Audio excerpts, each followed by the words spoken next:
NLC பிரச்சனை, நெய்வேலி பழுப்பு நிலக்கரி ஆலையில் ஏற்பட்டிருக்கின்ற பிரச்சனை மிகப்பெரிய பிரச்சனையாக இருக்கின்றது. கிட்டத்தட்ட நேற்றைக்கு 2000 தொழிலாளர்கள் பங்கேற்றார்கள்.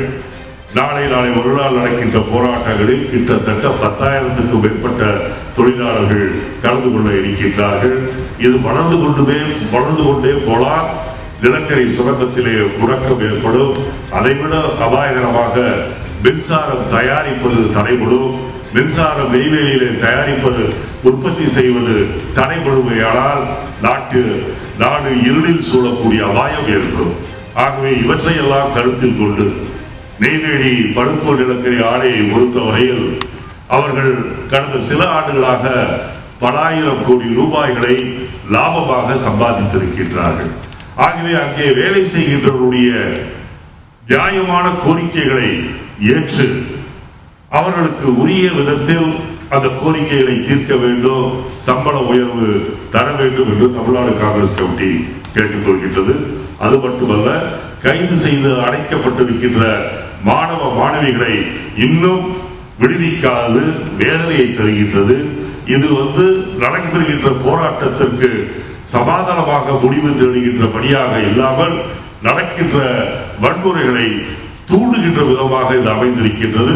தமிழக அரசு உடனே மாணவர்களையும் மாணவிகளையும் விடுதலை செய்ய வேண்டும் என்று தமிழ்நாடு காங்கிரஸ் கமிட்டி கேட்டுக்கொள்ளும். நீங்க தான் கேட்கறது.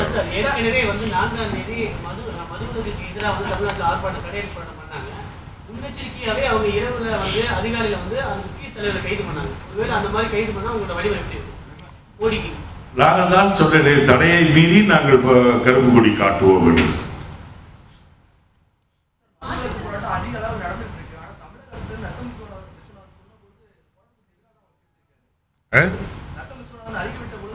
நத்தை சூழலுக்கு அறிக்கை விடுவதற்கோ மற்ற கட்சி தலைவர்களை கேள்வி கேட்பதற்கோ எந்த விதமான அருகதையும் கிடையாது.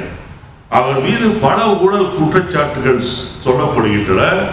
சமீபத்தில் ஏற்படுத்தப்பட்ட அதானியோடு ஏற்படுத்தப்பட்ட அந்த சூரிய ஒளியிலே மின்சாரம் கொண்டு வருவோம் என்ற திட்டத்தில் பல ஊழல்கள் நடந்திருக்கின்றது. இதை பற்றியெல்லாம் பேசிக் கொண்டிருக்கின்ற நேரத்தில் அதை பற்றி எந்த விதமான பதிலும் சொல்லாமல் ஒரு பெரிய ஊழல்வாதியாக லஞ்ச பேர்வழியாக இருக்கின்ற நத்தம் இன்றைக்கு பெரிய அட்வைஸ் சொல்வதை அல்லது எதிர்கட்சிகளை சொல்வதற்கு தகுதியும் இல்லை. அவர் சொல்வதை எல்லாம் நாங்கள் பொருட்படுத்த மாட்டோம்.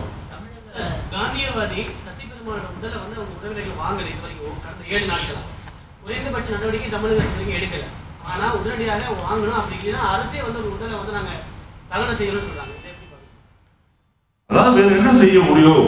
சசி பெருமாளுடைய குடும்பத்தை சார்ந்தவர்கள் அவருடைய தந்தை வழியில் நின்று நாங்கள் முழுமையான பூரண மதுவிலக்கு கொண்டு வர வேண்டும் என்பதற்காக நாங்கள் தொடர்ந்து போராடுவோம், உண்ணாவிரதம் இருப்போம் என்று சொல்லி இன்றைக்கு போராட்டத்தில் இருக்கின்றார்கள். அதில் அவருடைய மகன் விவேக்கினுடைய உடல்நிலை மிகவும் பாதிக்கப்பட்டிருக்கின்றது. இந்த சூழ்நிலையில் சசி பெருமாள் ஒரு தனிப்பட்ட மனிதர் என்று நினைக்காமல் சசி பெருமாள் உயிர் விட்டது தமிழகத்தில் ஒட்டுமொத்த குரலாக ஒலித்ததன் காரணமாகத்தான் என்பதை இந்த அரசாங்கம் புரிந்து கொண்டு உடனடியாக அமுல்படுத்த முடியவில்லை என்று சொன்னாலும் கூட மதுவை பூர்ணமாக ஒழிப்போம் என்ற உறுதிமொழியை சொல்லி அதற்காக எடுக்கின்ற முதல் நடவடிக்கையை இந்த அரசாங்கம் அறிவிக்க வேண்டும். இல்லை என்று சொன்னால் தமிழகத்திலே இது போன்ற கேடுகள் ஏற்படத்தான் செய்யும்.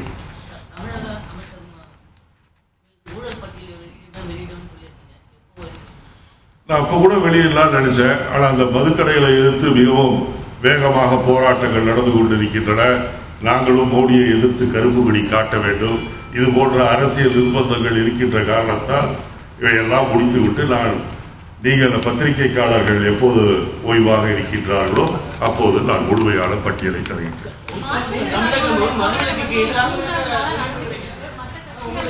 நீங்கள் மாற்றுத்திறனாளி என்று மட்டுமல்ல, மாணவிகளை கூட இந்த அரசாங்கம் கேவலமாக நடத்துகின்றது. மாற்றுத்திறனாளிகளை அடித்திருக்கின்றார்கள், உதைத்திருக்கின்றார்கள். நடு ராத்திரியிலே கொட்டு படையிலே கொண்டு வந்து அந்த கிரிக்கெட் கிரவுண்ட் பக்கத்தில் தூக்கி எறிந்து விட்டு போய்க்கிருக்கின்றார்கள். அதேபோல் பச்சையப்பன் கல்லூரியிலே போராட்டத்தில் ஈடுபட்ட மாணவிகளை பூட்ஸ் காலால் எட்டி உதைத்திருக்கின்றார்கள், உடையை பிடித்து இழுத்திருக்கின்றார்கள். அதனால் காவல்துறையை கேட்டுக்கொள்வது, நீங்கள் செய்வது உங்களுடைய சுய புத்தியோடு அல்ல, மேலே இருக்கின்றவர்கள் கூறுகின்ற உத்தரவு பேரில் செய்கின்றீர்கள். இருந்தாலும் உங்களுக்கு மனசாட்சி இருக்கோ, மனசிலே கொஞ்சம் கனிவு இருக்கோ. ஆகவே மாற்றுத்திறனாளிகளிடமும் குறிப்பாக மாணவிகளிடமும் நாகரிகமாக நடந்து கொள்ளுங்கள் என்ற வேண்டுகோளை நான் வைக்கின்றேன். Ladies first. இல்லை, என்னை பொறுத்தவரையில் அவர்களுடைய கோரிக்கைகள் எனக்கு உடன்பானது. அவர்களோடு அவர்களை மிகவும் கேவலமாக நடத்தியதற்காக நான் கட்டணம் தெரிவிக்கின்றேன். ஆனால் பார்க்க வேண்டும் என்றுதான் நான் கண்டிப்பாக அவர்களை பார்ப்பேன்.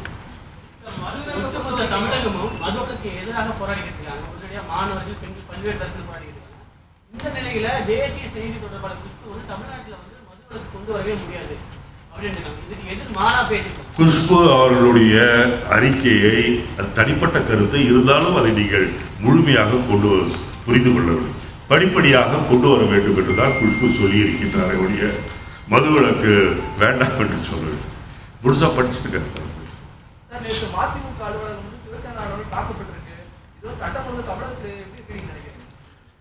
இது போன்ற சட்டம், இது போன்ற நிகழ்வுகள் தமிழகத்திலே அதிகம் நடைபெறுகின்றன.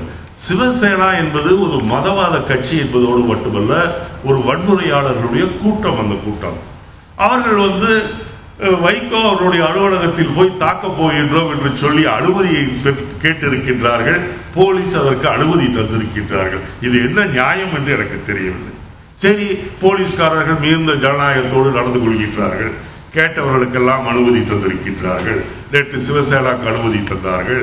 இன்றைக்கு எங்களுக்கு பிரதமருக்கு கருப்பு கொடி காட்ட வாய்ப்பு தரப்போகின்றார்கள்.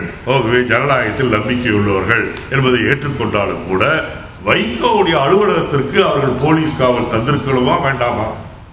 அது தவறு. இன்னொரு அரசியல் கட்சி அலுவலகத்திற்கு முன்பு நாங்கள் போய் போராட்டம் நடத்துவோம் என்றால் அதை எப்படி போலீஸ் அனுமதிக்க முடியும்? இதெல்லாம் தவறான முன்னுதாரணங்கள்.